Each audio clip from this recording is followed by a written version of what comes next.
Remue ménage. Remue ménage.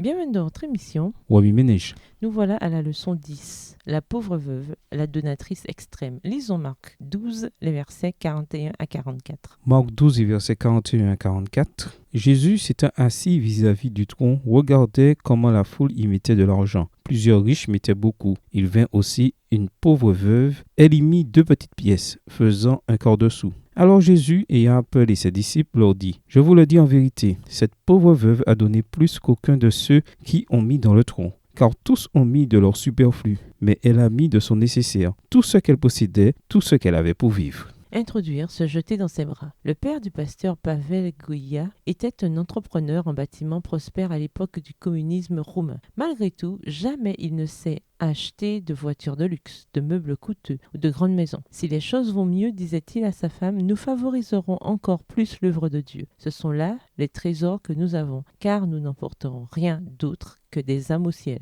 Alors, investissons dans les âmes. Une fois, alors qu'il construisait une église, il est rentré chez lui avec $25,000 après avoir refait le toit d'une école, une somme énorme en Roumanie à l'époque. Alors sa femme lui a demandé : « Combien devrions-nous donner ? 10% ? » « Non, donne tout, lui a-t-il répondu. Sa femme a alors dit : « Je suggère que nous gardions $2,000 pour la maison, pour les urgences. » Et il a accepté. « Ok, gardons 10% et donnons 90%. » Parfois, raconte Pavel, papa donnait tout, selon le besoin de l'Église, pas seulement notre besoin. Il disait : « Qui nous a donné l'argent ? Qui nous a donné la santé ? Il va encore nous donner plus. Donnons tout, donnons-le à l'Église. » Et ça n'est pas arrivé qu'une seule fois. C'était généralement le cas. Nous nous sommes habitués à entendre ça constamment, encore et encore, jusqu'à ce que ce soit bien ancré dans notre système. Cette semaine, nous allons nous concentrer sur certains aspects du don lié au récit de la pauvre veuve, qui est devenue une donatrice extrême en donnant tout. À l'instar de ce qui s'est passé avec le père du pasteur Goïa, le don extrême est une joyeuse aventure de foi pour ceux qui se sont jetés dans les bras du Sauveur, qui n'ont rien d'autre à craindre,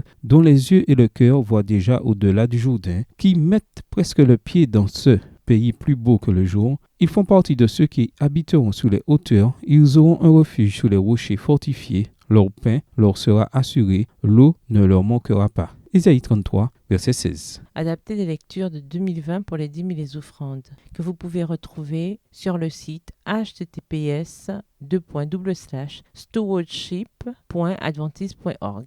Wabi Ménage. Écrivez Marc 12 et versets 41 à 44 à partir de la version biblique de votre choix. Vous pouvez également réécrire le passage avec vos propres mots, tracer les grandes lignes du chapitre ou en faire une caractéristique. Au revoir. Et à demain si Dieu veut. Remue ménage. Remue ménage.